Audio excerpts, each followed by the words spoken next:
The chiffon was suffocating me. 300 faces turned toward the back of St. Patrick's old cathedral, waiting for me to float down the aisle like some kind of angel. But angels don't sweat through their underarms. Angels don't feel their heartbeat thudding against their ribs like a caged bird. I stood behind the heavy oak doors with my father, Arthur Vance, his hand trembling slightly on my arm.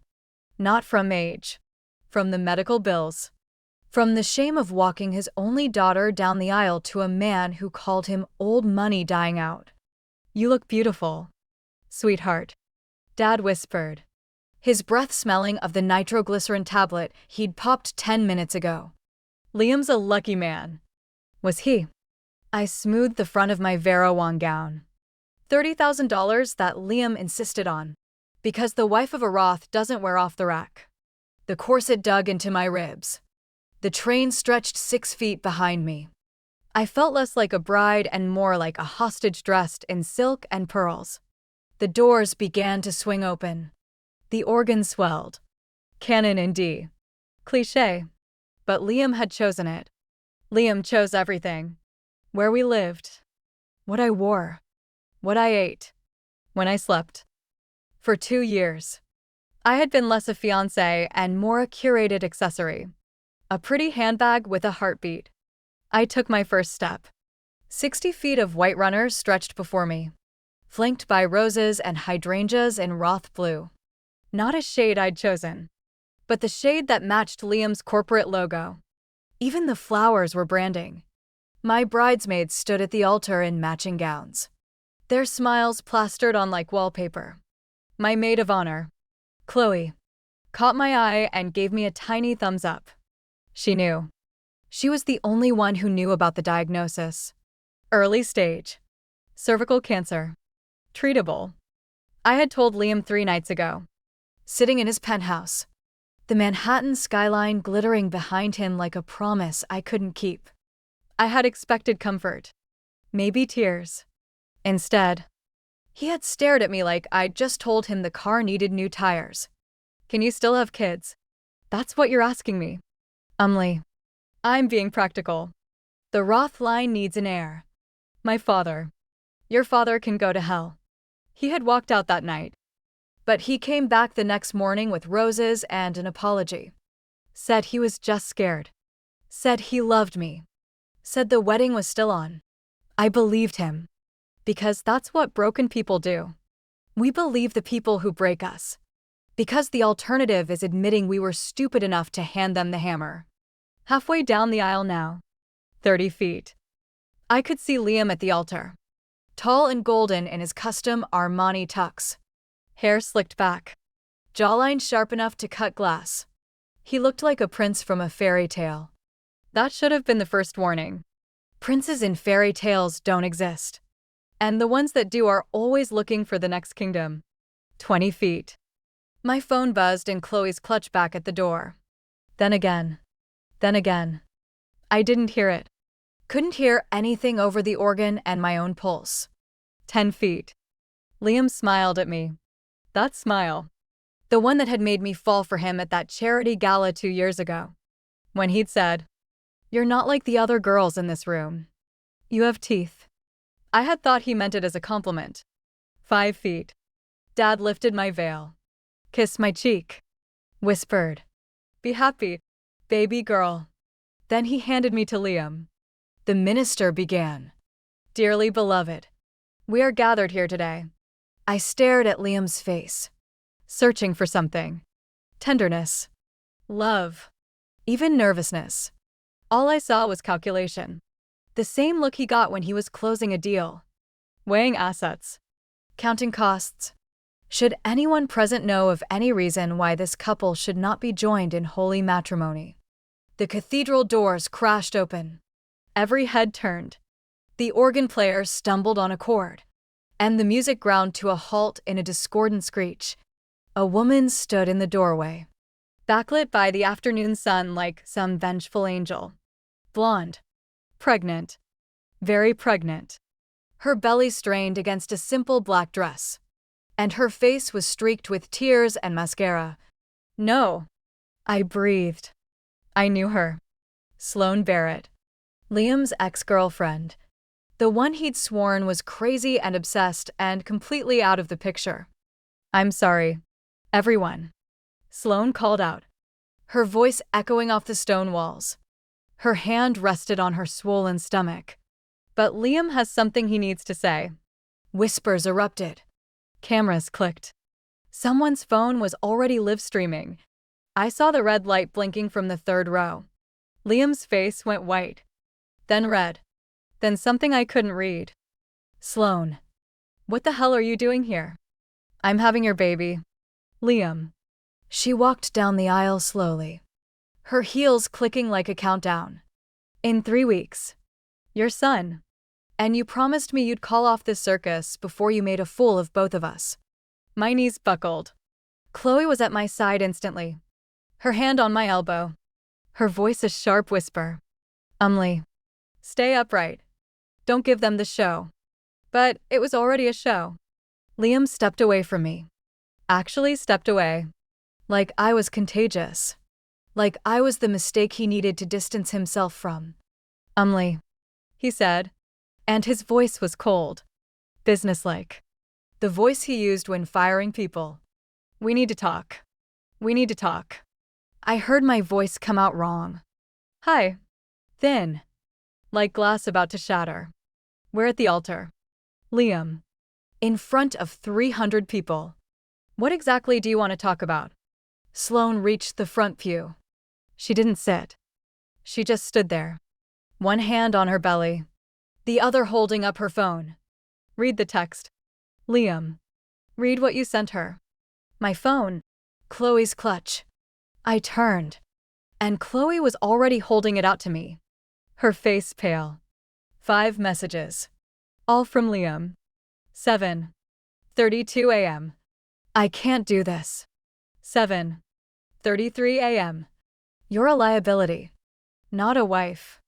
7:33 a.m. "The Roth name deserves better than a woman who can't even give me healthy children." 7:34 a.m. "Sloane is carrying my son, my real family." 7:35 a.m. "Don't call me. My lawyer will handle the cancellation fees." I read them twice. 3 times. The words didn't change. They just dug deeper. Each letter a knife twisting in my chest. "Liam," I said, and my voice was quiet now. Dead quiet. The kind of quiet that comes before a storm. "You texted me. On my wedding day. To tell me you were leaving me for another woman." "Ex-girlfriend," Sloane corrected. And for a second, I almost laughed at the absurdity. She was defending his honor, while carrying his child. "Sloane." "Shut up," Liam snapped.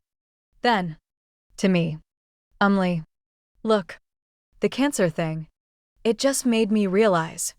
I need a legacy. You need to go to hell," I said. The crowd gasped. Somewhere, a child asked, "Mommy, why is the lady crying?" I turned to face the congregation. 300 people. Friends. Family. Liam's business associates. The press. All of them staring at me like I was a car wreck they couldn't look away from. My father was clutching his chest. "Dad, I forgot Liam. Forgot Sloane. Forgot the cameras." I ran down the altar steps, my wedding train dragging behind me like a dead thing. "Dad, are you okay?" He was pale, sweating. His hand fumbled for his pocket, for the nitroglycerin. But his fingers wouldn't work. "Somebody call 911. Chloe screamed. Chaos. Absolute chaos. People running. Phones ringing. Liam shouting something about liability and not my fault. Sloane waddling back up the aisle. Her performance finished now that she'd dropped her bomb. I knelt beside my father, holding his hand, watching his lips turn blue. "Stay with me. Dad. Please. You're all I have left." An ambulance came. Paramedics pushed through the crowd. They loaded him onto a stretcher. And I followed, still in my wedding gown. veil trailing on the ground. $30,000 of silk and humiliation dragging through the dirt. As they wheeled him out, I looked back one last time. Liam was gone. So was Sloane. So were most of the guests. The cathedral was nearly empty. Just a few stragglers and the cleaning crew and the florist, already starting to pack up the roses. And one man. He stood in the back pew, tall and dark-haired, wearing a charcoal suit that probably cost more than my car. He wasn't looking at the altar. He was looking at me. Damian Kalin, Liam's biggest rival. The man who had tried to buy Roth Industries out from under Liam 6 months ago. The man Liam had called a vulture with a law degree at a board meeting I'd been forced to sit through. Our eyes met. He nodded. Once. Slow. Like he understood something I hadn't even figured out yet. Then he turned and walked out the side door, disappearing into the afternoon light. 3 hours later. Mount Sinai Hospital. Waiting room chairs that smelled like bleach and despair. I was still in my wedding gown, though I'd ripped off the veil and thrown it in a trash can in the ambulance bay. My father was stable. Heart attack. Mild, the doctors said. But mild heart attacks were still heart attacks. And mild betrayals were still betrayals. And I was sitting in a plastic chair with dried mascara on my cheeks, waiting for my world to stop spinning. Chloe sat beside me, holding my hand. She hadn't left. She'd canceled her honeymoon flight to Bali. Not that there was a honeymoon anymore. And stayed. What are you going to do? She asked quietly. I don't know. About Liam. I mean, nothing. I stared at the beige wall. There's nothing to do. He's gone. He made his choice. You could sue him. For what? Breaking my heart. That's not a crime. Chloe. Unfortunately. The venue. The dress. He promised to pay for everything. You have texts. I don't want his money. But even as I said it, I knew that was a lie. I wanted everything he had. I wanted to take it all. Piece by piece. Until he had nothing left but that pregnant girlfriend and his cold, empty penthouse. The door to the waiting room opened. Damian Kalin walked in. Chloe stiffened. What is he doing here? I didn't answer. I just watched him approach. His footsteps silent on the linoleum. His face unreadable. He was younger than I'd realized. Maybe 35. With sharp cheekbones and dark eyes that looked like they'd seen too much. He carried a leather briefcase and 2 cups of coffee. Ms. Vance, he said, stopping in front of me. May I sit? It's a free country. He sat in the chair beside Chloe, who was giving him the death stare. He handed me a coffee. Black. Exactly how I took it. How do you know how I drink my coffee? I asked. I pay attention. Chloe snorted. Creepy. Damian ignored her. He set his briefcase on his lap, opened it, and pulled out a folder. Thick. Legal-sized. The kind of folder that meant business. Ms. Vance, he said. I'm going to say something, and I need you to hear me out before you react.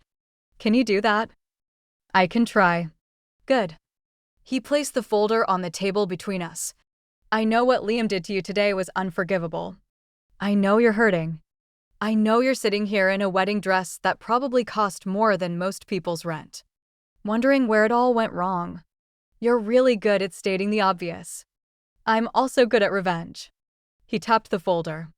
Inside this folder is everything you need to destroy Liam Roth. Every dirty deal. Every affair. Every embezzlement. Every lie he told the SEC. I've been collecting this for 3 years, waiting for the right moment to strike. I looked at the folder, then at him. Why are you giving it to me? I'm not giving it to you. He leaned forward, and his eyes locked onto mine. I'm offering you a deal. A partnership. I want to destroy Liam Roth. You want to destroy Liam Roth. Together. We can do it in 6 months. Alone. It'll take years. If it ever happens at all. What kind of partnership? The kind that starts with a marriage. Chloe choked on her coffee. Excuse me. I didn't react. I just stared at Damien, searching his face for the punchline. There wasn't one. You want to marry me? I said slowly. Me? The woman Liam just dumped at the altar. I want to marry you. He confirmed. Not for love. For war. You know Liam's business. You were his assistant for 2 years. His fiancée for 1. You have access to his passwords, his habits, his weaknesses. I have the legal team, the capital, and the patience. Together, we're unstoppable. And the marriage. A formality. A symbol. Liam will lose his mind when he sees you with me. He'll get sloppy. He'll make mistakes. And when he does, we'll be there to catch every single one.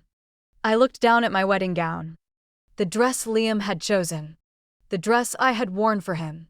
And I thought about the texts. Liability. Broken body. Can't give me healthy children.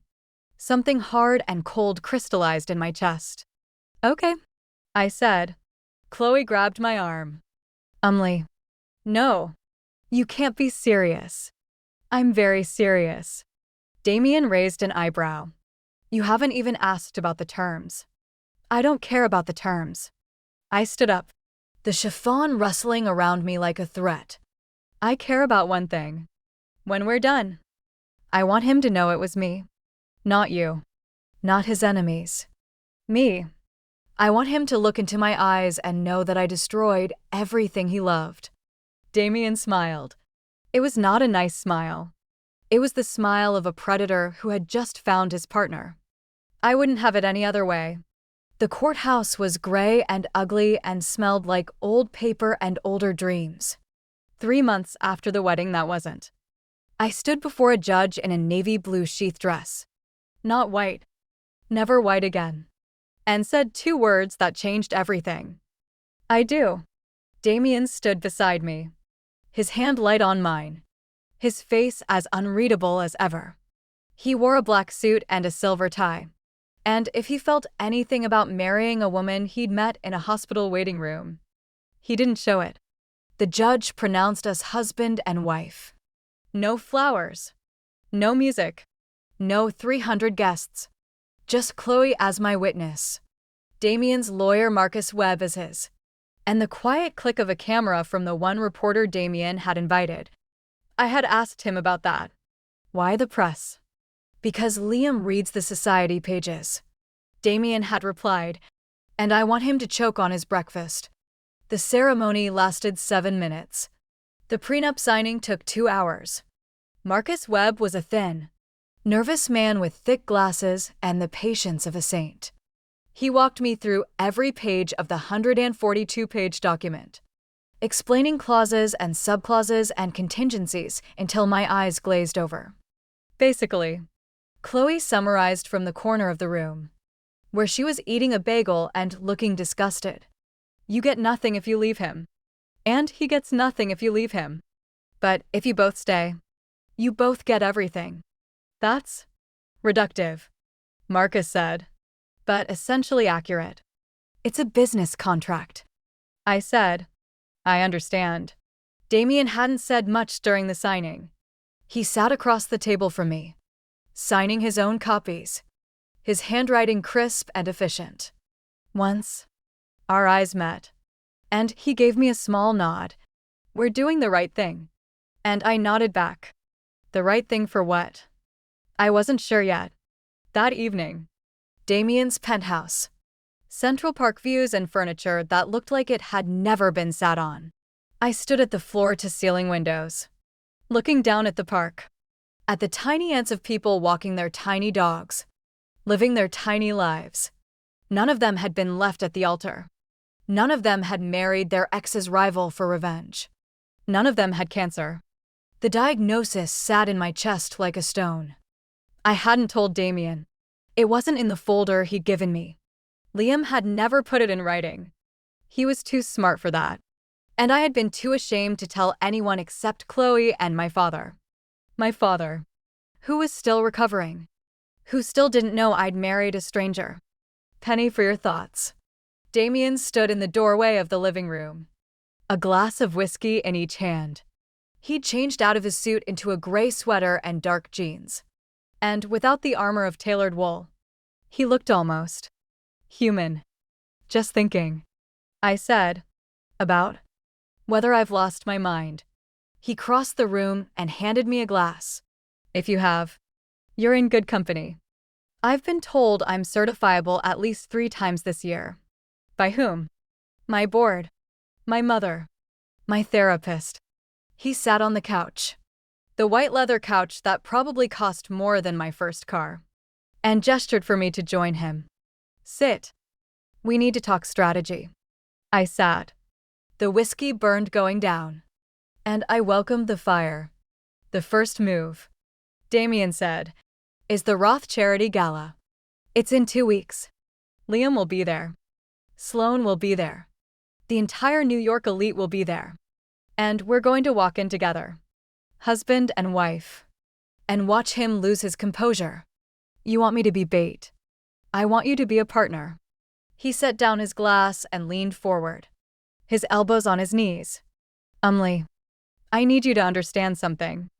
I'm not doing this because I'm a good person.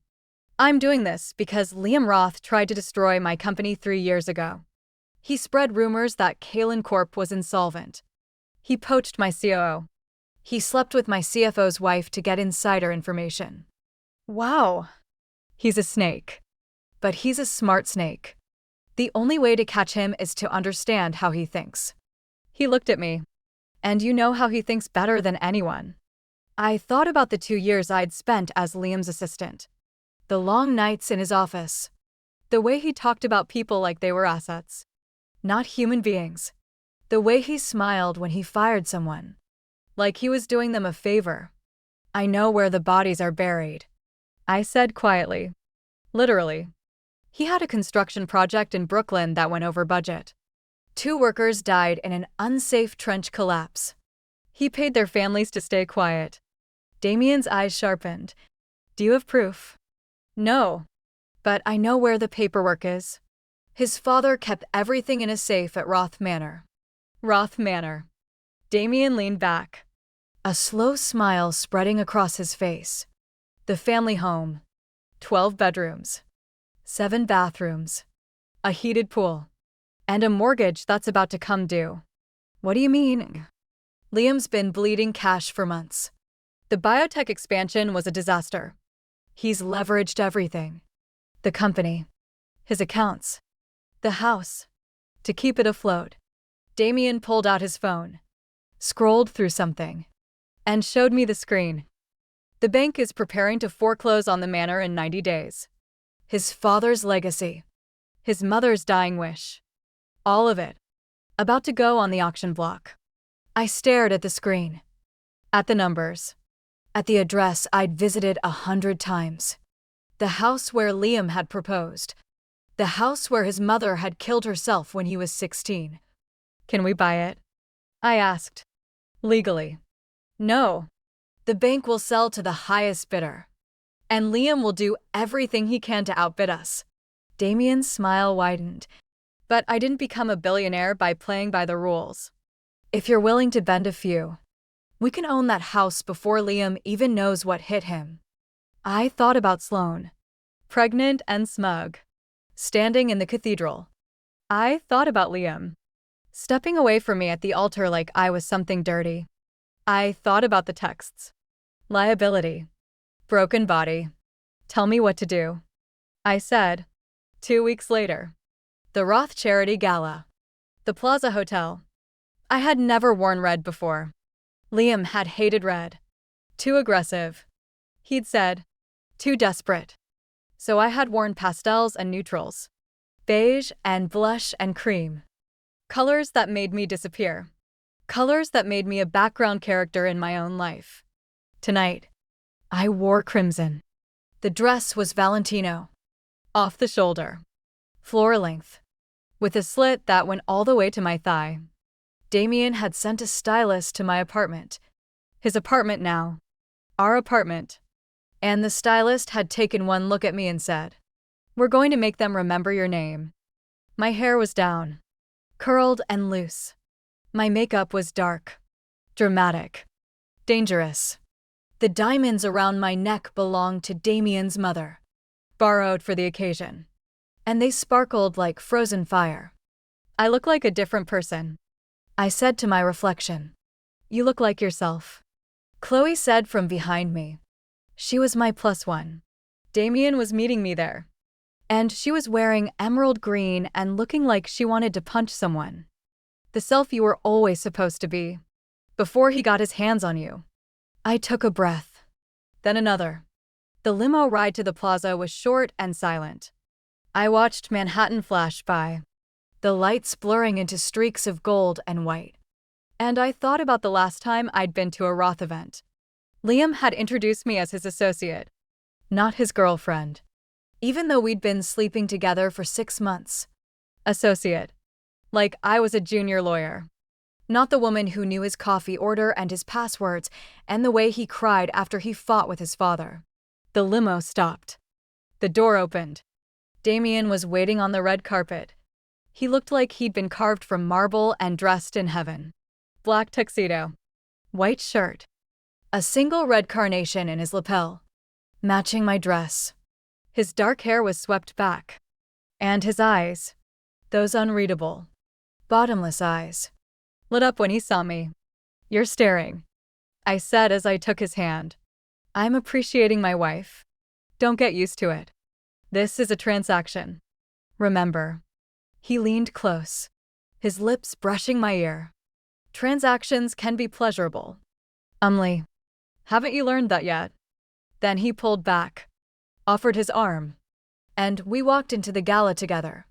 The ballroom was a sea of black tie and sparkling gowns, of clinking champagne glasses and the low hum of conversation.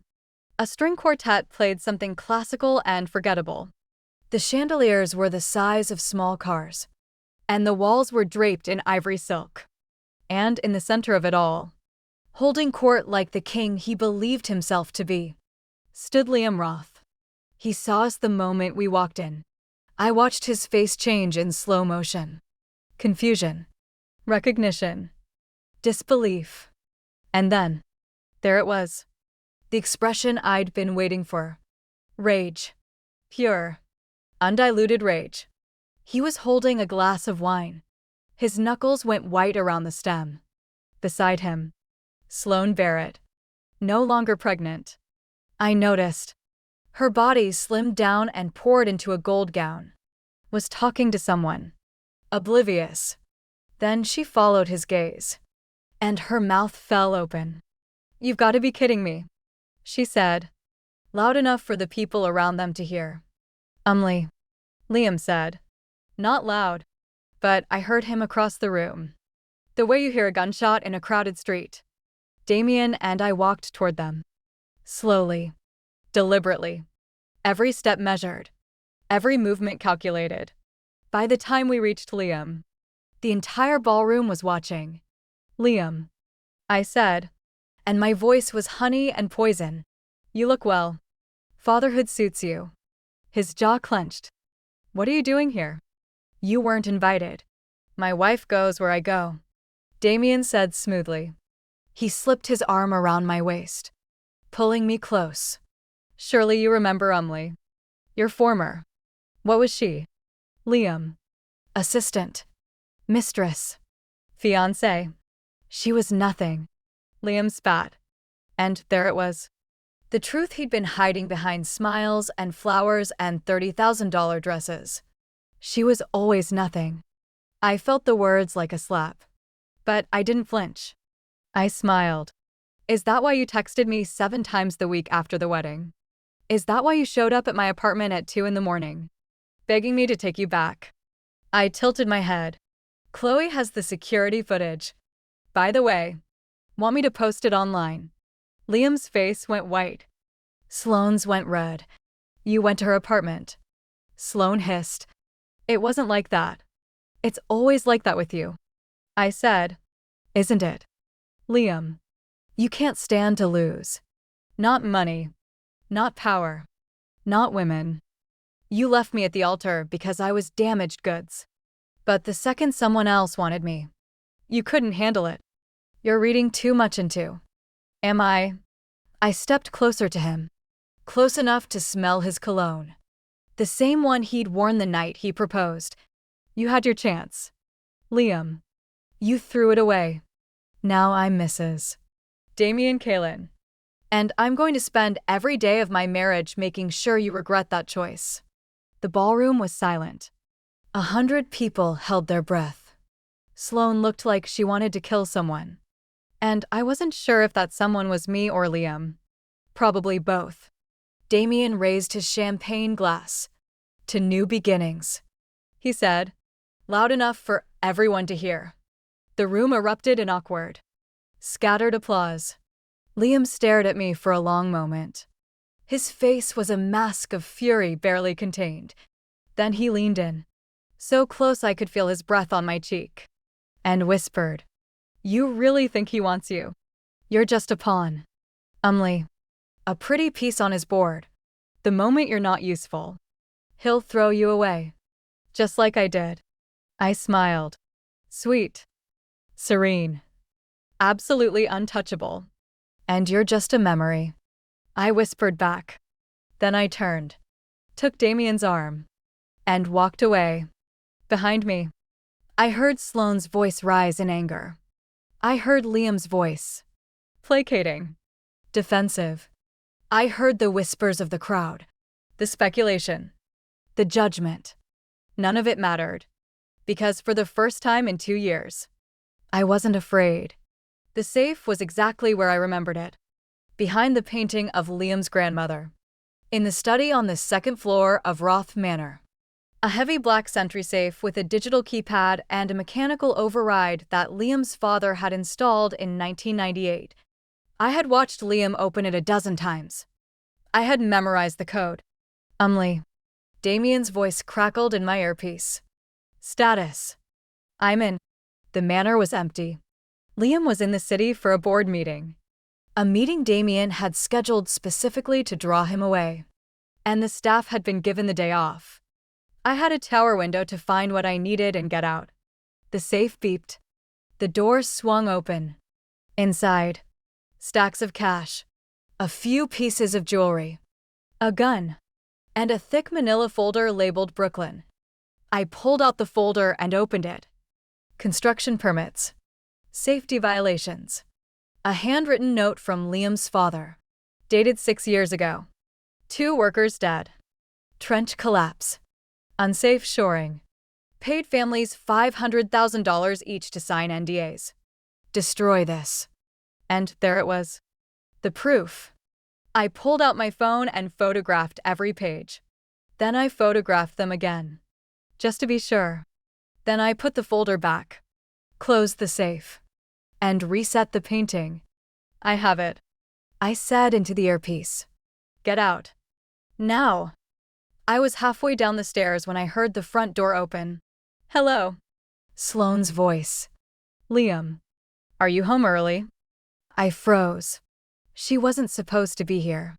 She was supposed to be at a spa in the Hamptons, getting a postpartum massage. Damien's source had confirmed it. But sources were wrong. And Sloane Barrett was standing in the foyer, keys in hand, looking up at me on the stairs. What the hell are you doing here? She demanded. Research, I said, for a book I'm writing. Bull. She dropped her purse on a side table and crossed her arms. You're here to steal something. I'm calling Liam. Go ahead. I walked down the remaining stairs, slow and deliberate, stopping when I was face to face with her. But before you do, ask yourself something. Do you really want to know what I found? Because once you know, you're an accessory. And with a baby at home, I'm guessing you don't want that kind of trouble. Sloane's face flickered. Fear. Anger. Something that might have been guilt. I don't know what you're talking about. Sure you don't.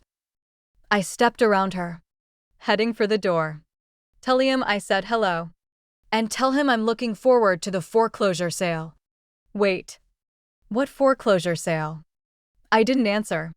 I just walked out the door, down the gravel drive, and into the waiting car.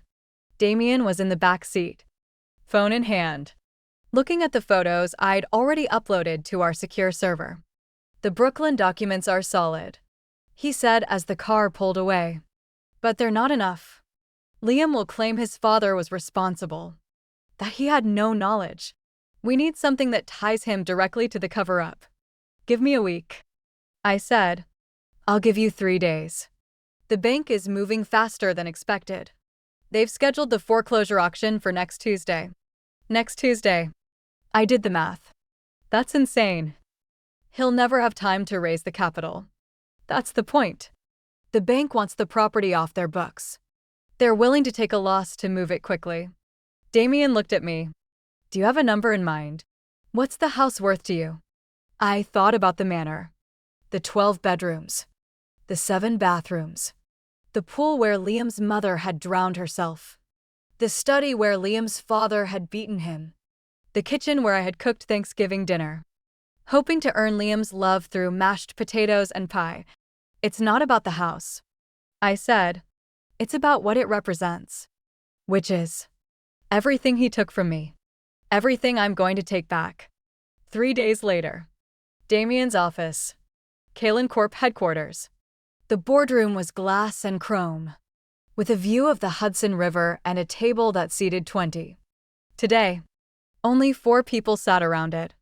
Me, Damien, Marcus Webb, and a woman named Patricia Okonkwo, the vice president of the bank holding Liam's mortgage.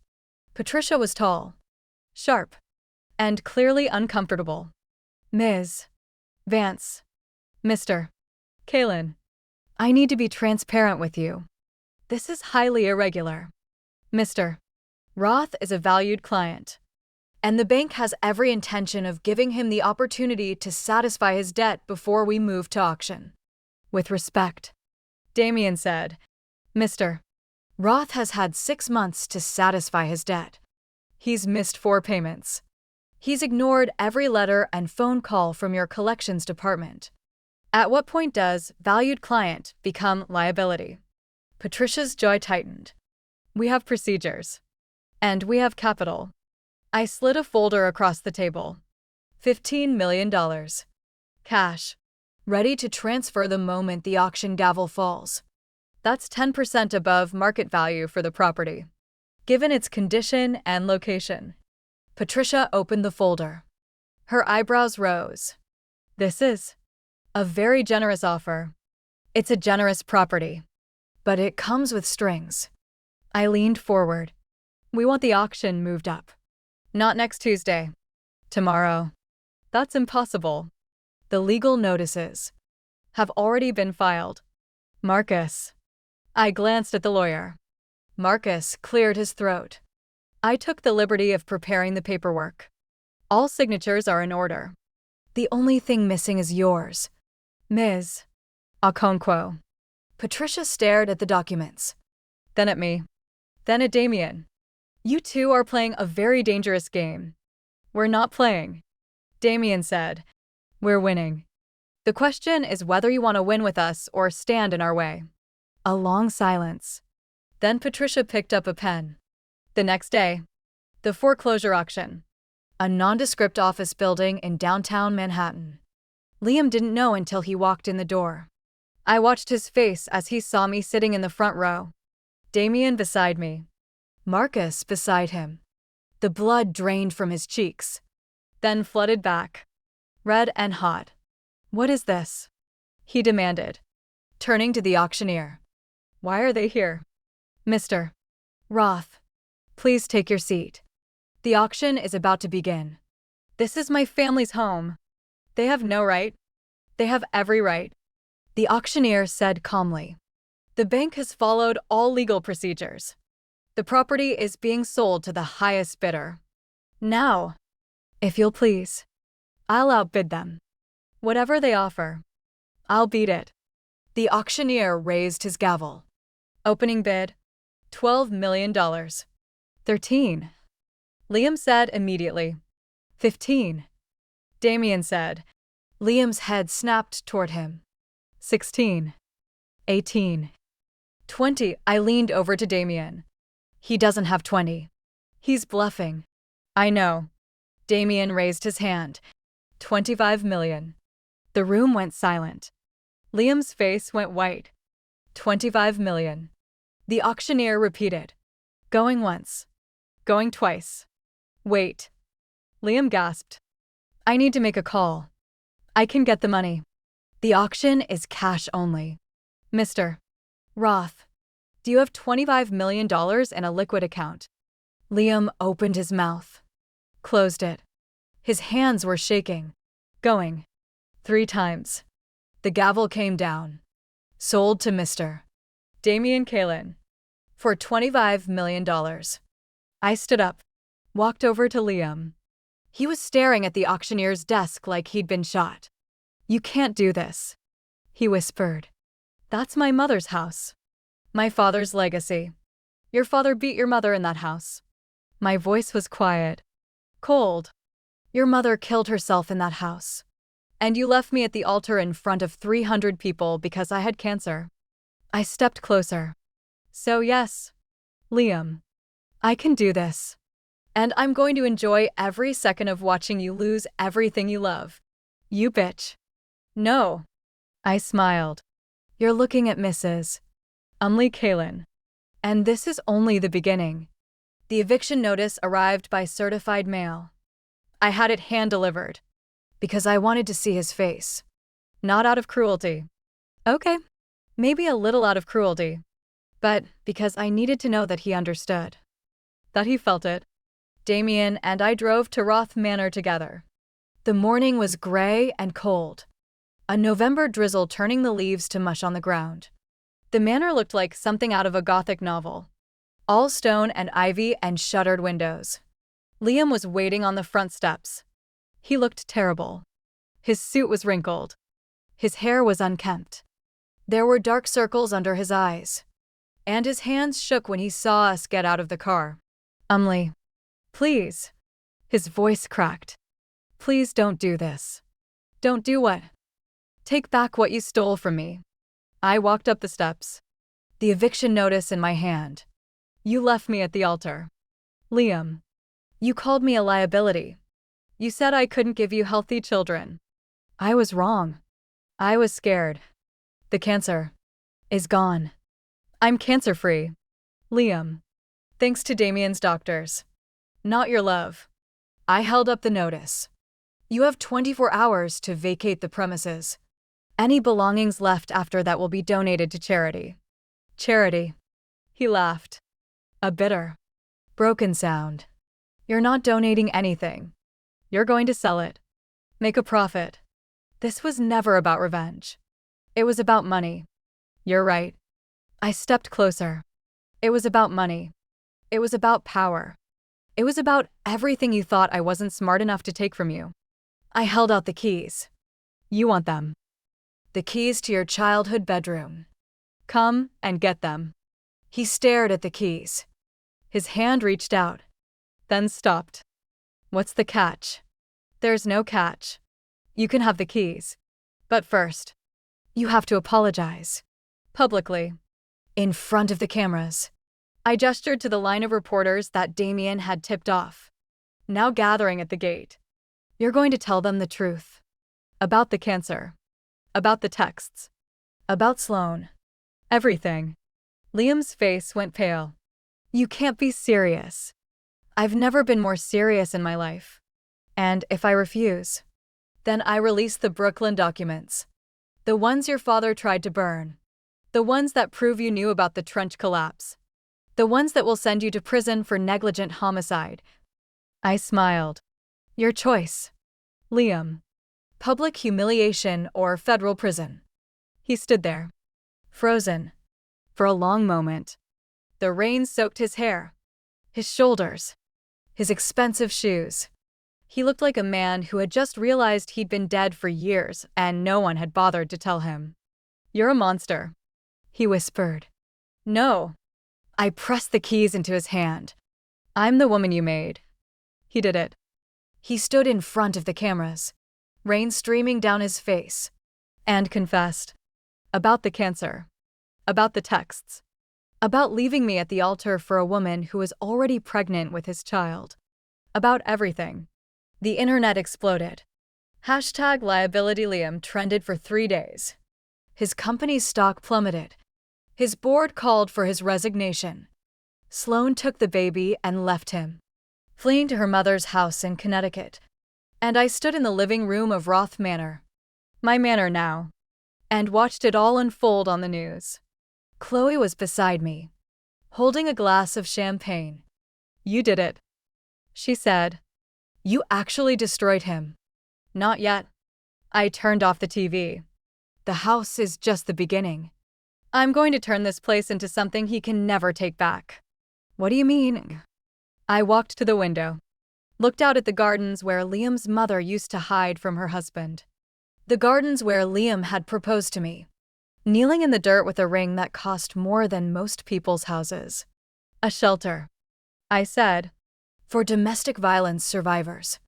His father beat his mother here for 15 years. The police were called 12 times. They never made an arrest. His mother killed herself in the pool out back." Chloe was quiet. "I have the police reports. Mrs. Gable, the housekeeper, gave them to me.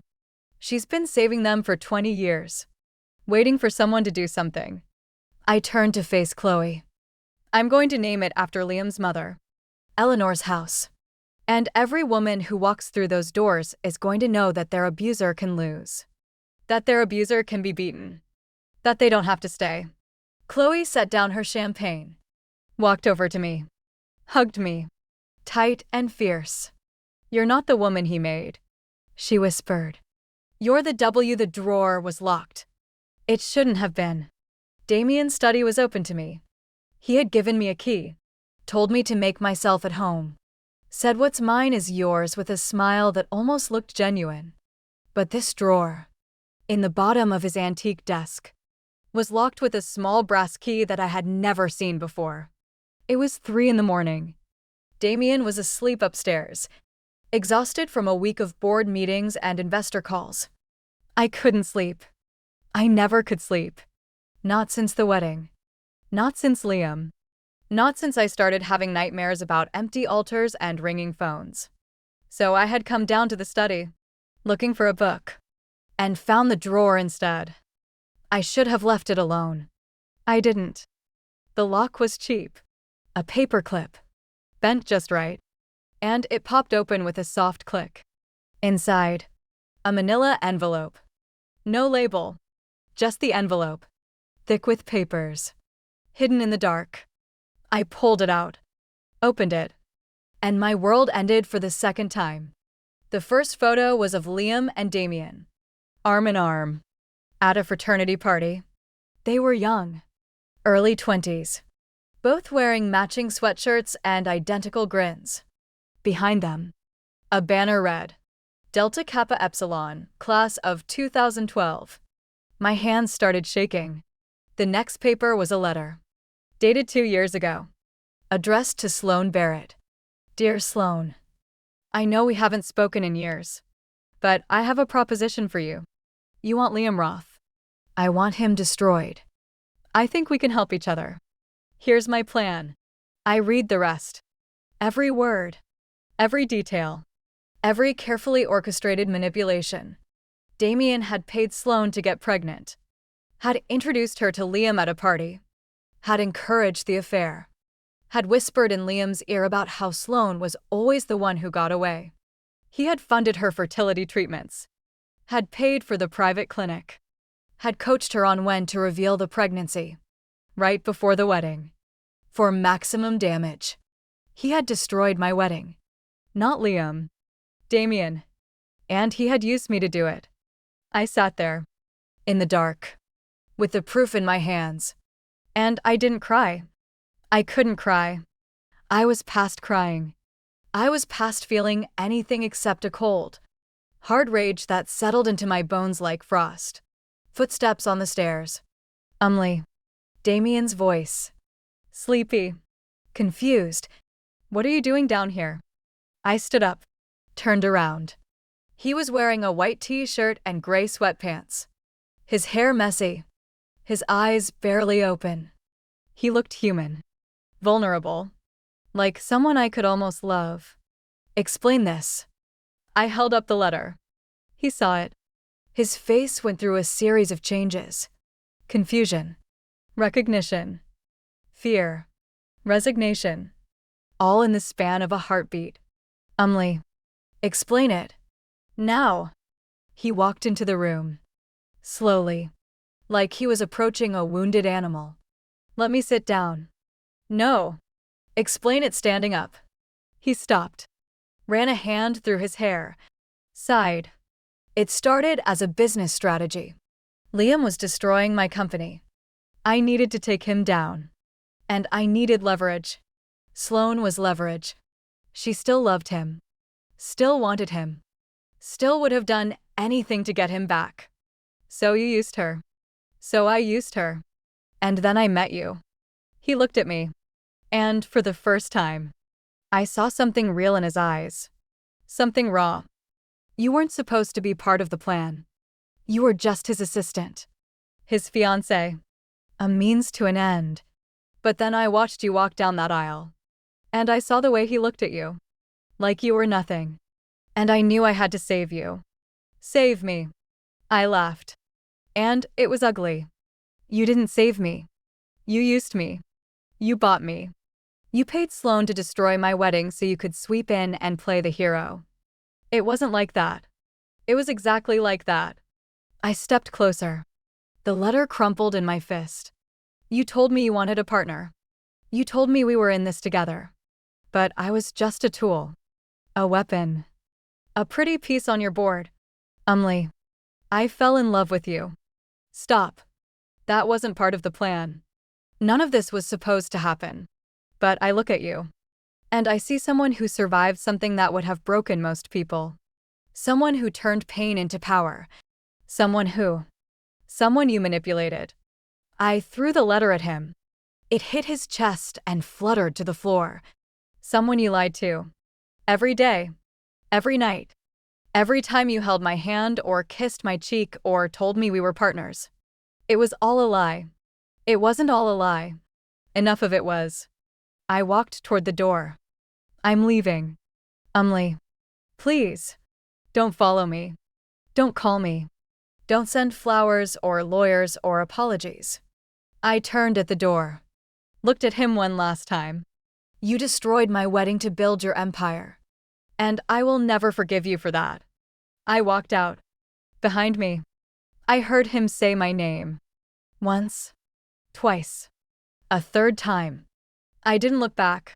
The divorce papers were filed within a week. Chloe helped me find the lawyer.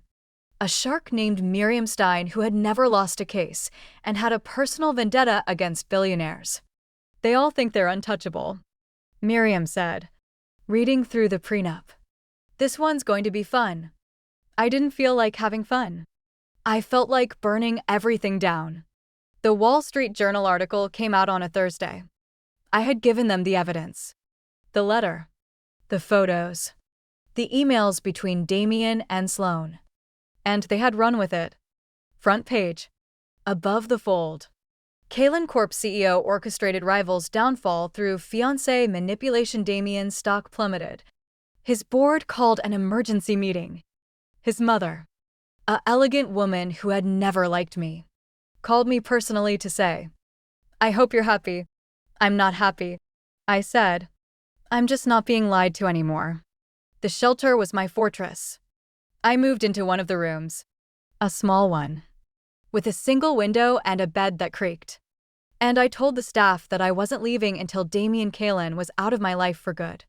The residents didn't ask questions. They just brought me coffee and told me their stories and reminded me why I was fighting. For the women who couldn't fight for themselves. For the women who had been broken and told they were worthless. For the woman I used to be. Standing at an empty altar. Wondering what she had done wrong. 3 weeks later, Damien showed up at the shelter at midnight.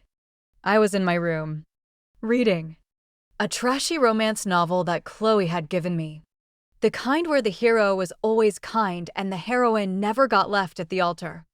When the front buzzer rang, The overnight guard, a retired cop named Frank, called up to my room. Ms. Vance, there's a man here to see you. Says his name is Damien. Tell him to leave. He says he's not leaving until you talk to him. And he's got something in his hands. A box. I closed my book. Sighed. Pulled on a robe. When I got downstairs, Damien was standing in the entryway, Frank beside him with his hand on his taser. Damien looked terrible. His suit was rumpled. His beard was unkempt. His eyes were red, like he hadn't slept in days. In his hands, he held a white box. What do you want? Damien. To apologize. His voice was hoarse. And to give you something. I don't want your gifts. It's not a gift. It's a peace offering. A resignation. He held out the box. Just open it. Please. I took the box. Opened it. Inside, 2 documents. The first was the deed to Roth Manor. Signed over to me alone. No joint ownership. No strings. Just my name. Written in fresh ink. Notarized and filed and legally binding. The second was his resignation as CEO of Kalen Corp. Signed. Dated. Effective immediately. I don't want the empire. Damien said quietly. I want you. I'll burn it all down if you stay. I'll walk away from everything. The company. The money. The name. If you just give me a chance to make this right. I stared at the documents. Then at him. You paid a woman to seduce my fiancé. I said. You destroyed my wedding. You made me a pawn in your corporate war. And you think a piece of paper and a resignation make up for that? No. He stepped closer. And Frank tensed. But I held up my hand. I don't think anything makes up for that. I know I broke something that can't be fixed. But I also know that I love you. Not the idea of you. Not the weapon you could be. You. The woman who runs a shelter for women who have nowhere else to go. The woman who survived cancer and heartbreak and humiliation and came out stronger. Stop. The woman who looks at the world and sees injustice and refuses to look away. His voice cracked. I fell in love with you when I wasn't supposed to. And I've been trying to earn that love ever since. I know I don't deserve it. I know I've hurt you. But I'm asking, begging, for a chance to prove that I can be the man you thought I was. I was quiet for a long time. Then I closed the box. Handed it back to him. Go home. Damien. Go home. I turned toward the stairs. I need time. And you need to figure out who you are when you're not trying to destroy someone. I walked up the stairs. One step at a time. Feeling his eyes on my back. Behind me. I heard Frank say, You heard the lady. Time to leave. And then the door closed. And Damien Kalen was gone. 1 year later.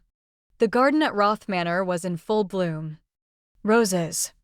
Hydrangeas. Peonies. All the flowers that Liam had chosen for our wedding.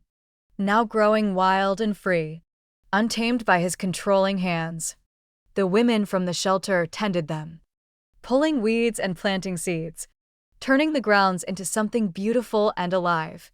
I stood at the back of the garden. In a white dress. Not Vera Wang. Not $30,000. Just a simple silk gown that Chloe had helped me pick out from a small boutique in Brooklyn. And I waited. Beside me. My father held my arm. His heart was better now. The stress of the failed wedding had almost killed him. But the joy of watching me rebuild my life had brought him back. You look beautiful. Sweetheart. He whispered. You said that last time. Last time I was lying. This time I mean it. I laughed. It felt good to laugh. The garden was full of people. Not 300. But close. The residents of the shelter. The staff. Chloe. My maid of honor. Wearing a dress the color of sunshine. Frank. The overnight guard. Crying openly in the second row. And at the altar. Waiting for me. Was Damien. He had spent the past year proving himself.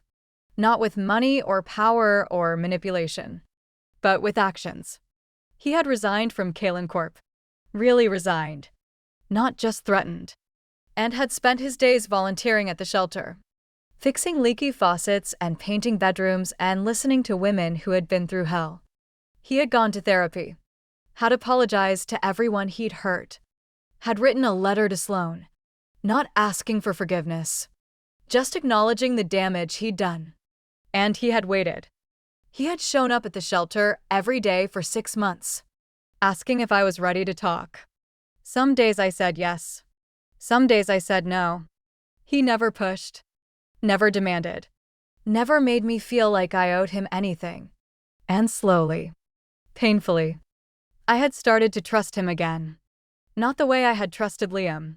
Blindly, desperately, like my life depended on it. But the way you trust someone who has seen your worst and stayed anyway. The organ began to play. Not canon in D. Something new. Something I had chosen. I walked down the aisle. My father's hand on my arm. My eyes on Damien. He was crying. I had never seen Damien cry. Not when I confronted him about the letter. Not when I filed for divorce. Not when I told him I needed time. But now, watching me walk toward him in a simple white dress, tears streamed down his face. "I love you," he mouthed. "I know." I mouthed back. My father kissed my cheek, handed me to Damien, sat down in the front row, next to Chloe, who was already sobbing. The minister, a woman this time, with gray hair and kind eyes, began. "Dearly beloved, we are gathered here today to witness the union of Umlee Vance and Damien Kalen." I looked at Damien, at his sharp cheekbones and dark eyes and the scar on his chin from when he'd fallen off his bike at 8 years old. At the man who had destroyed me and saved me and destroyed me again and then spent a year putting me back together. "I know this isn't easy for you," he whispered. "Thank you for being here. Thank you for waiting." I whispered back. The minister reached the vows. Damien went first. He took my hands, his palms warm and rough, and he spoke from memory. "Umlee, I broke your first wedding. I broke your trust. I broke your heart. And I have spent every day since trying to become someone worthy of putting them back together." He squeezed my hands. "I vow to never lie to you again. I vow to never use you as a weapon. I vow to spend the rest of my life building things with you, not destroying them. I vow to be the man you thought I was, even on the days I fail, because loving you has made me want to be better, and I will spend forever trying." My turn. I took a breath. Let it out. "Damien, you entered my life at my lowest moment. You offered me revenge when I needed hope. You lied to me when I needed truth. And you showed me, over and over again, that love is not about never hurting someone. It's about what you do after." I looked into his eyes. "I vow to never forget what you did. I vow to hold you accountable. Every day. For the rest of our lives. And I vow to love you. Not despite your flaws, but because of them. Because you're the only person I know who looked at a broken woman and saw someone worth fixing." The minister smiled. "By the power vested in me by the state of New York, I now pronounce you husband and wife. You may kiss the bride." Damien kissed me. Soft. Slow. Like we had all the time in the world. The crowd cheered. Chloe screamed. Frank the guard blew his nose loudly into a handkerchief. And I pulled back. Looked at the garden. At the women from the shelter. At my father's tear-stained face. At the man who had cost me everything and given me more. "I love you," I said. "I love you too," he said. Later that night. A prison cell. Upstate New York. Liam Roth sat on a thin mattress, wearing an orange jumpsuit, watching a small TV mounted on the wall. The news was covering the wedding. Billionaire Damien Kalen marries ex-fiancée of rival Liam Roth in private ceremony at Hampton's estate. The camera showed the garden, the flowers, the women from the shelter, cheering and crying. "Umlee, in her white dress, laughing as Damien dipped her for the final kiss. Liam's hands clenched into fists. Then he watched as Umlee turned toward the camera. Toward him. He could have sworn she was looking right at him. And winked. She knew he was watching. She knew he would see this. And then she turned off the camera, took her husband's hand, and walked into the house that used to be his. Liam stared at the blank screen for a long time. Then he lay down on his bed, closed his eyes, and dreamed of what he had lost. Oman he couldn't break. The first year of marriage was supposed to be the easiest. That's what everyone said. The honeymoon phase. The time when love is new and fresh and nothing can go wrong. They lied. Damien and I fought about everything. Where to spend the holidays. Whether to have children. What to name the new wing of the shelter. We fought about money, even though we had plenty. And about time, even though we had all of it. And about the past, which refused to stay buried where it belonged. You're still in love with him, Damien said one night, after a charity dinner where someone had mentioned Liam's name. I slammed my wine glass on the table. Are you serious? You flinched. When they said his name. You flinched. I flinched because I hate him. Not because I love him. Same thing. It's not the same thing. Damien. And you don't get to psychoanalyze me just because you're feeling insecure. He stood up from the couch, pacing the length of the living room. The penthouse felt smaller now than it had when we first married. Maybe because we actually lived in it, instead of just using it as a base for revenge. I'm not insecure. I'm realistic. You married me to destroy him. Now he's destroyed. What's left?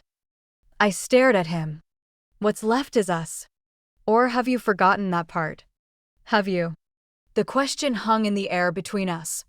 Sharp and ugly. I didn't answer. I couldn't. Because somewhere, deep in the part of my mind that I tried to ignore, I wondered if he was right. The call came at 3 a.m. I answered because I always answer. The shelter's emergency line forwards to my phone. And I've held women's hands while they sobbed. And I've called the police while hiding in closets.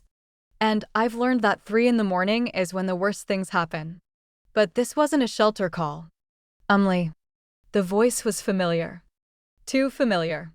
A voice I hadn't heard in 18 months, since the day I'd watched him get dragged out of the bookstore.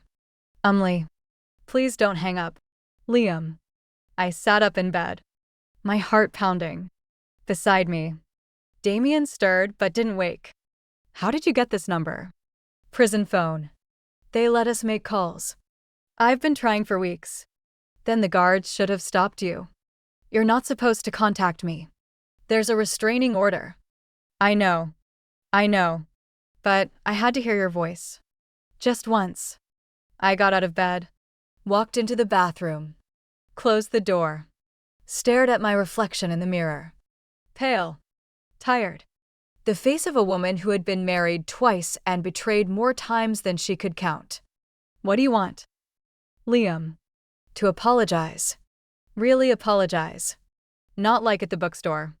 I meant that apology. But I was desperate then. I'm not desperate now. I'm different. People don't change in prison. You did. You changed after the wedding. After what I did to you. I was quiet for a moment. He wasn't wrong. The woman I had been. The one who smiled and nodded and said yes, dear to everything Liam wanted, had died in that cathedral. The woman who replaced her was harder. Colder. More like Damien than I wanted to admit. I'm listening. I said. Liam took a breath. I've been in therapy. Court-ordered. At first. But I kept going. I wanted to understand why I did what I did. Why I left you. Why I treated you like an object. And what did you discover? That I'm my father's son. His voice cracked. I never wanted to be. I swore I wouldn't be. But I am. I treated you the way he treated my mother. Like you existed for my convenience. Like your pain didn't matter because it wasn't my pain. That's not an excuse. No, it's not. It's just an explanation. I'm not asking for forgiveness. I'm not asking for anything. I just wanted you to know that I see it now. What I did. Who I was.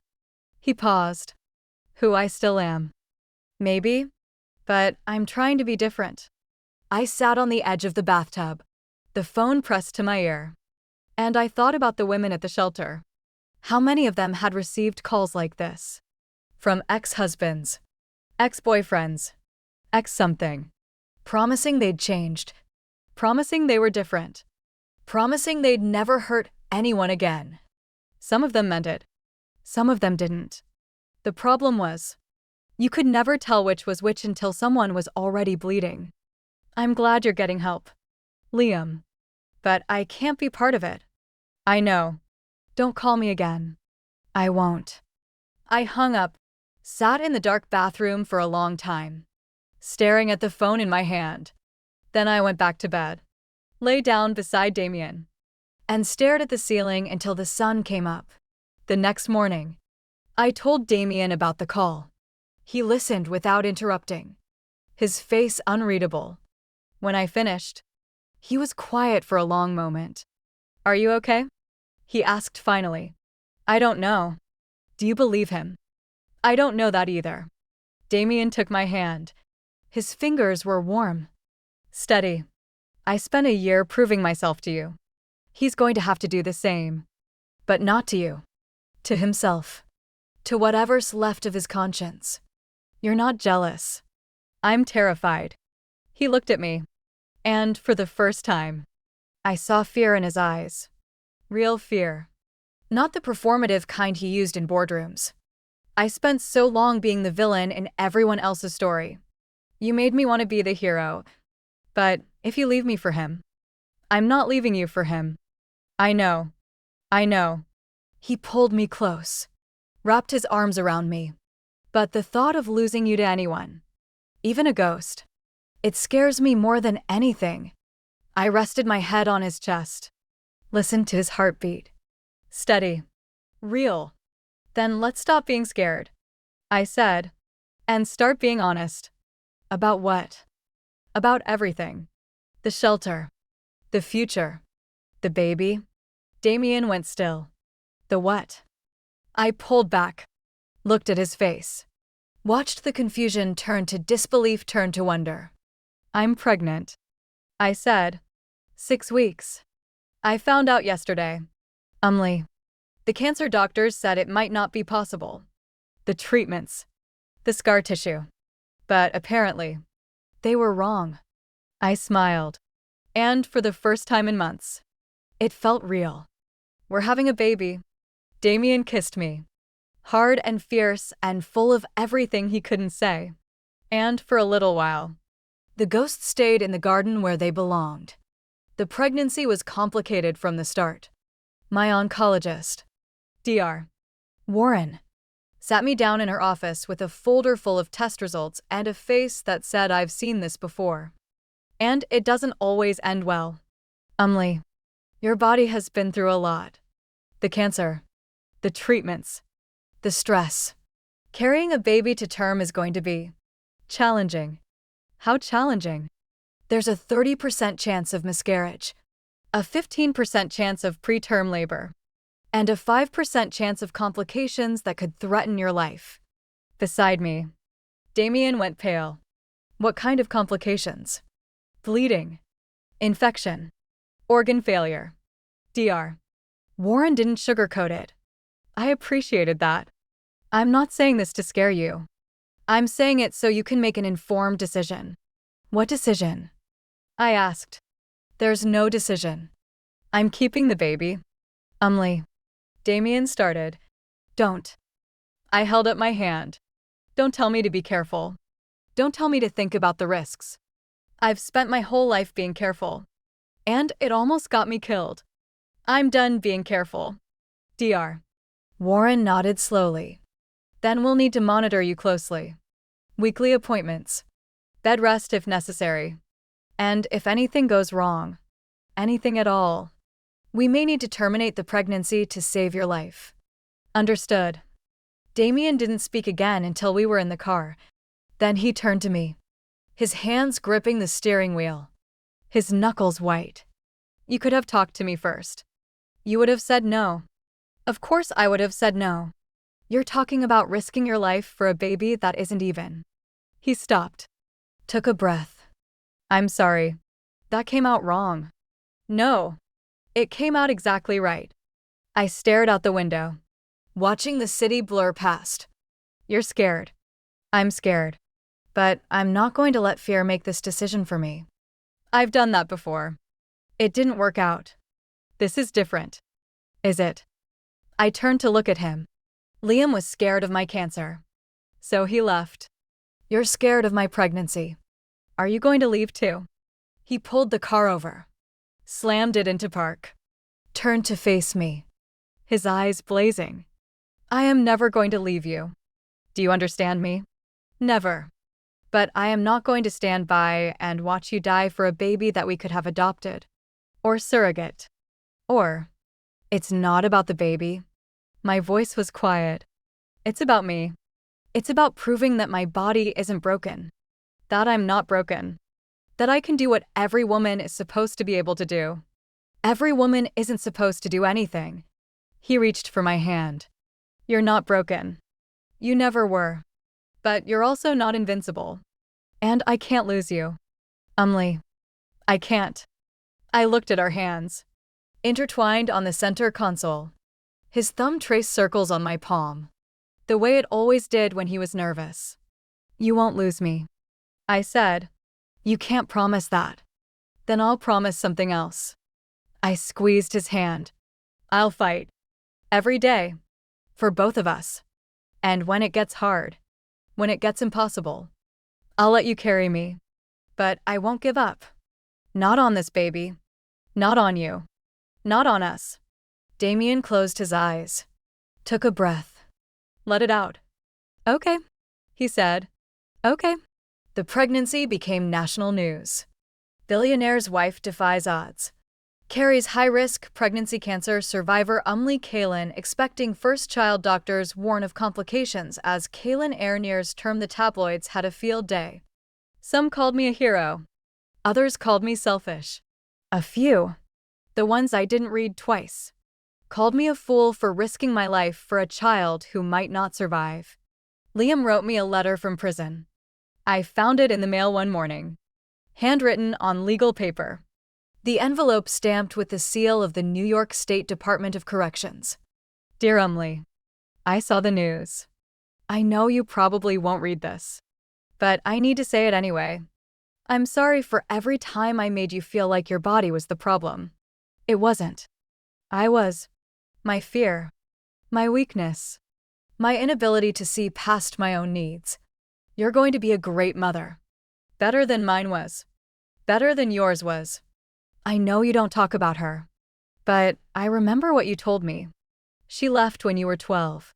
Her loss. I'm praying for you. I know you don't believe in that. But I'm praying anyway.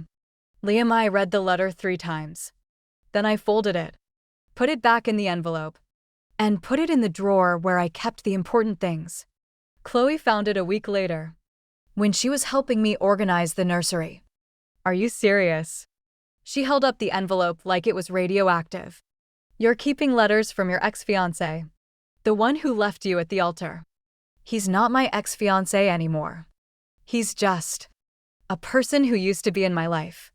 A person who used to be in your life and who ruined your wedding and called you a liability, and I remember what he did. Chloe, then why keep the letter? I looked at the nursery. The pale yellow walls.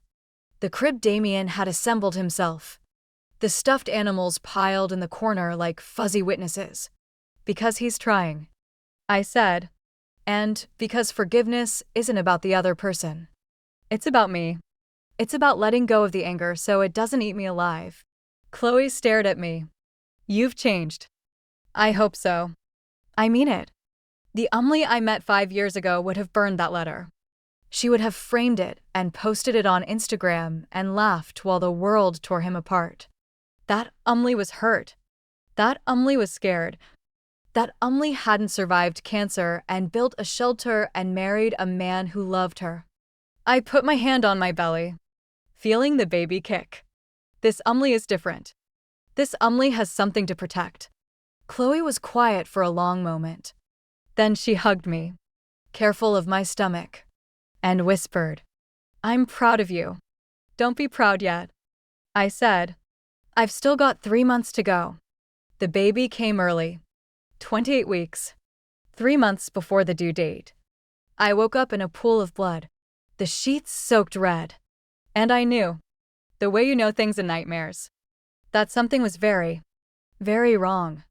Damien called 911. I don't remember much after that. Just the sirens, the lights, the paramedics lifting me onto a stretcher. Chloe's voice, saying something I couldn't hear. Damien's hand, holding mine so tight I thought my fingers might break. "Stay with me," he kept saying. "Stay with me. Umli. Please." I tried. I really tried. But the blood kept coming. And the world kept fading.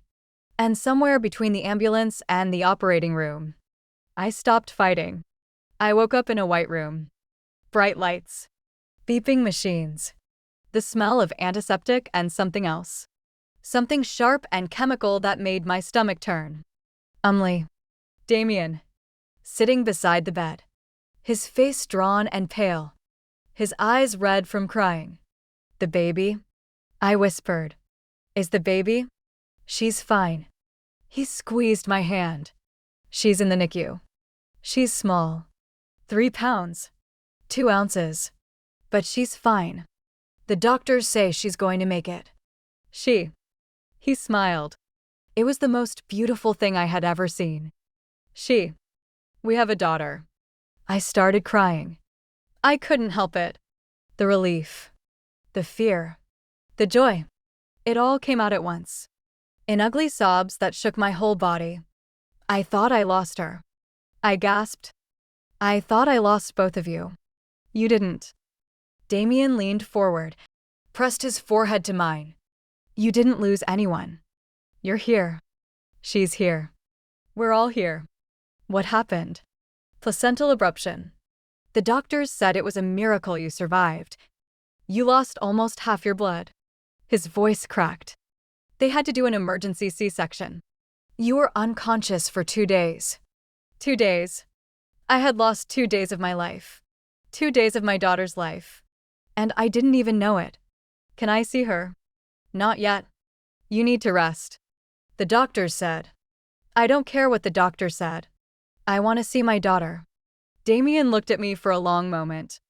Then he stood up, walked to the door, and spoke quietly to someone in the hallway.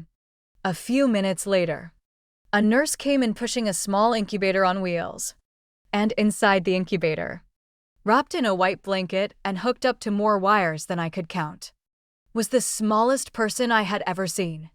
She had Damien's dark hair, my stubborn chin, and when she opened her eyes, just for a second, just long enough to look at me, I saw something fierce and bright and absolutely determined. "Hello, baby girl," I whispered, reaching through the incubator's porthole to touch her tiny hand. "I'm your mommy. I know I'm late, but I'm here now."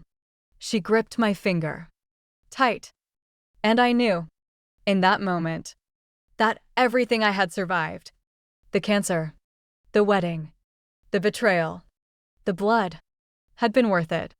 We named her Eleanor, after Liam's mother, after the shelter, after every woman who had ever been trapped in a house that was supposed to be a home. Damien had suggested it. "She deserves to be remembered," he said, "not for how she died, for how she survived." Liam's mother had not survived. She had drowned herself in the pool at Roth Manor, unable to escape her husband's fists and her son's indifference. But her name would live on, in our daughter and in the shelter that bore it. Some legacies are born from ashes. The press coverage was relentless. Kaylin airborne prematurely. Mother in stable condition. Kaylin defies medical odds. Welcomes daughter Eleanor, billionaire couple names child after controversial family figure. Liam wrote another letter. This one was shorter. Umly. I heard about the baby. I heard about the name. My mother would have loved you. She would have been proud to share a name with your daughter. Thank you. Liam, I didn't put this letter in the drawer. I kept it in my nightstand, where I could read it when the memories got too heavy. Not because I forgave him. Not because I loved him. But because I understood something now that I hadn't understood before. Hurt people hurt people. And sometimes, the only way to break the cycle is to let go. Eleanor came home from the NICU after 8 weeks. She was still small. 5 pounds. Barely. But she was strong. The doctors said she had her mother's fighting spirit. I told them she had her father's stubbornness. Damien carried her through the front door of the penthouse like she was made of glass. The nursery was ready. Pale yellow walls. Stuffed animals. A rocking chair that had belonged to my grandmother. Everything we had prepared for her. Waiting for her to arrive. She's here. Chloe whispered.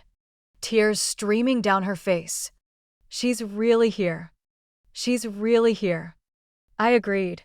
The first few months were a blur of feedings and diapers and sleepless nights.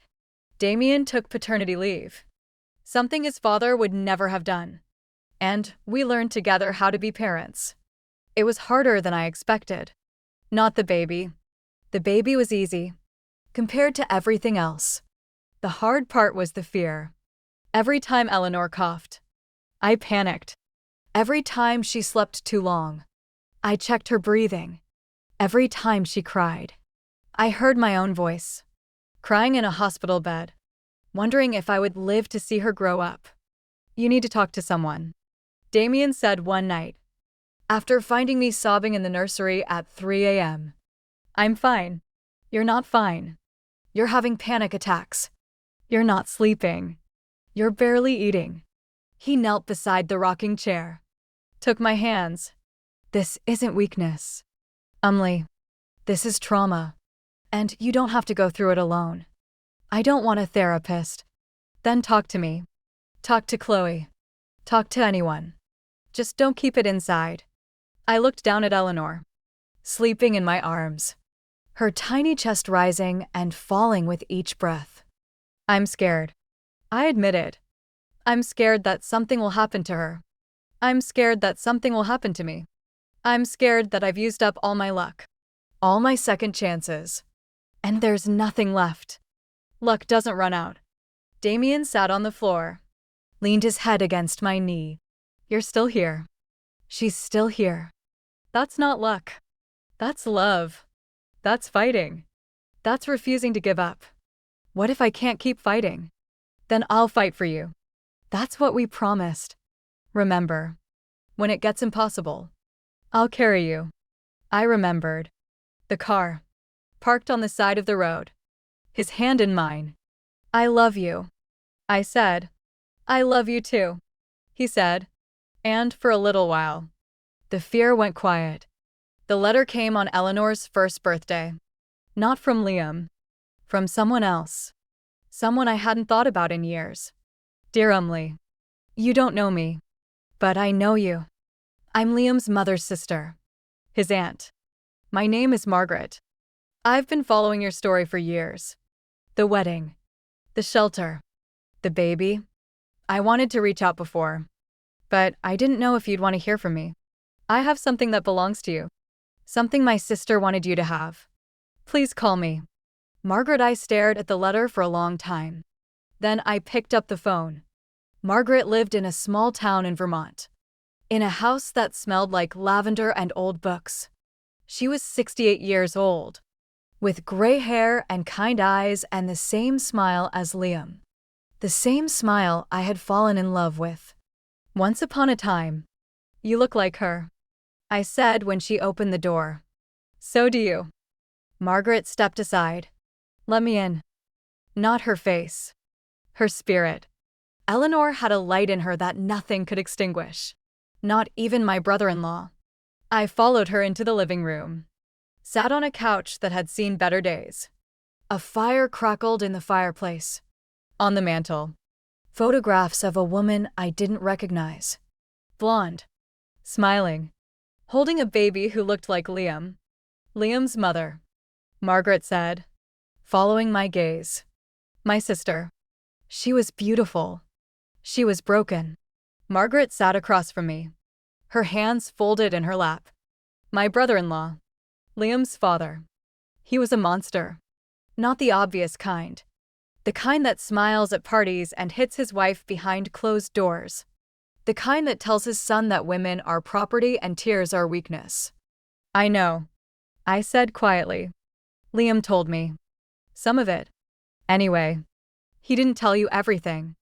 Margaret stood up, walked to a desk in the corner, and pulled out a small wooden box. He didn't tell you about this. She handed me the box. I opened it. Inside, a stack of letters, tied with a faded blue ribbon. Dozens of them, handwritten on yellowed paper, addressed to someone named M. What are these? Letters my sister wrote. To her son. To Liam. Margaret's voice was soft. She wrote one every year. On his birthday. From the day he was born until the day she died. She never sent them. She was too afraid. But she kept them. Hidden in the floorboards of her bedroom. Where no one would find them. I pulled out the first letter. Dated 30 years ago. My darling Liam. Today you are 1 year old. You have your father's eyes. But your smile is all mine. I hope you keep that smile.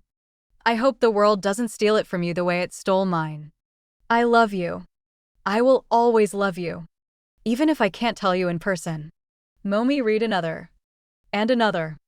Each one was a window into a woman I had never met. A woman who loved her son but couldn't save him. Who saw the monster in her husband and couldn't escape. Who died with words unsaid and love ungiven. Why are you giving these to me? I asked. Because you have her name now. Your daughter carries her legacy. And because Liam can't have them. Not yet. He's not ready. Margaret looked at me. Her eyes wet. But maybe someday. When he's healed. When he's become the man my sister always hoped he would be. I don't know if that day will come. Neither do I. Margaret smiled. Sad and hopeful at the same time. But I have to believe it might. Because if I don't believe that, then her death was for nothing. And I can't live with that.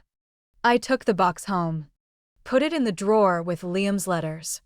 Someday, maybe, I would give them to him. But not today.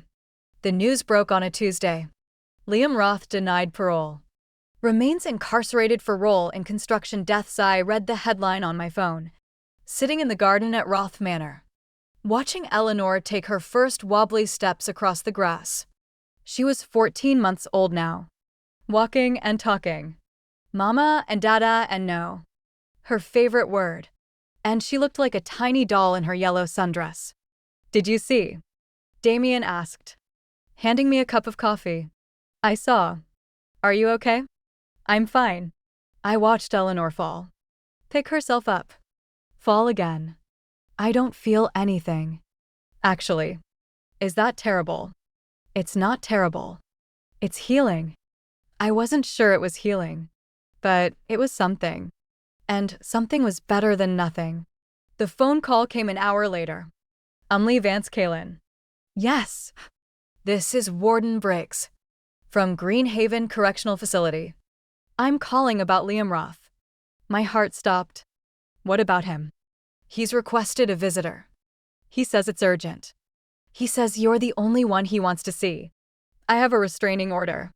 The order expired 6 months ago. You didn't renew it. I hadn't. I had let it lapse.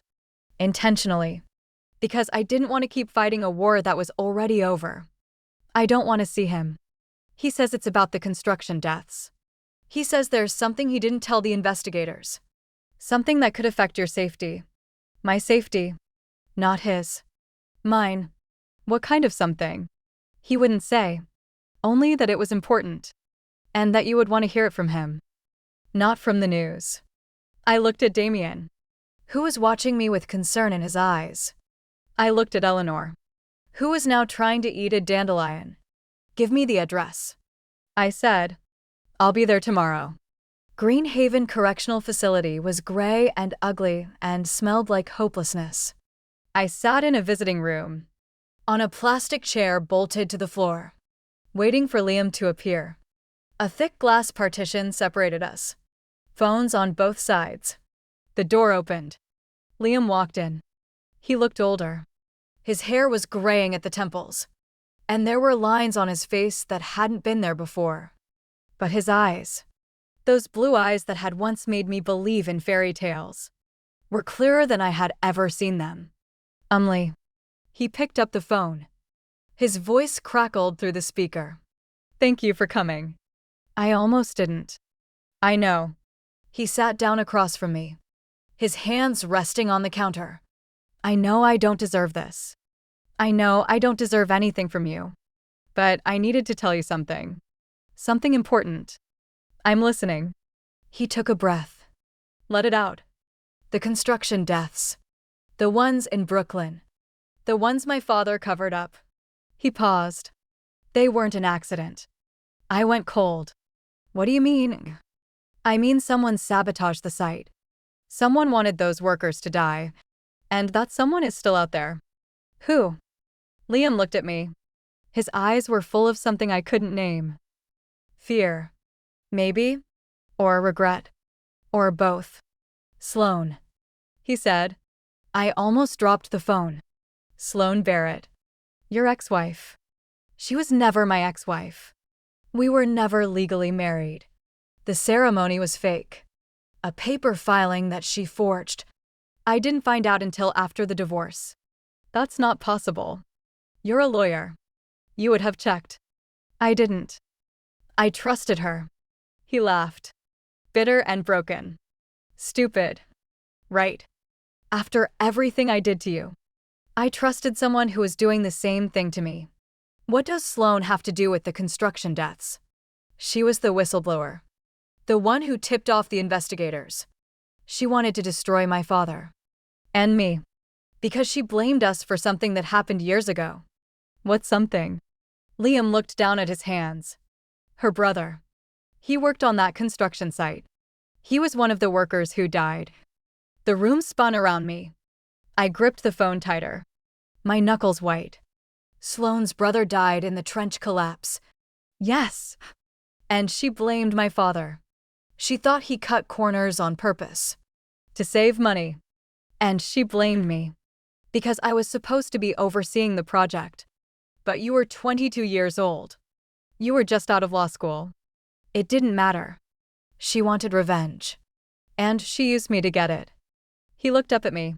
She used both of us. The pregnancy. The wedding. All of it. She was playing a long game. And we were the pieces. I thought about Sloan. Standing in the cathedral. Pregnant and smug. I thought about the texts Liam had sent me. The cruel words that had shattered my world. I thought about Damien. And the letter. And the plan to destroy Liam. Everyone had used me. Everyone had seen me as a tool. A weapon. A means to an end. Except Eleanor. Except my daughter. Who looked at me like I was the whole world.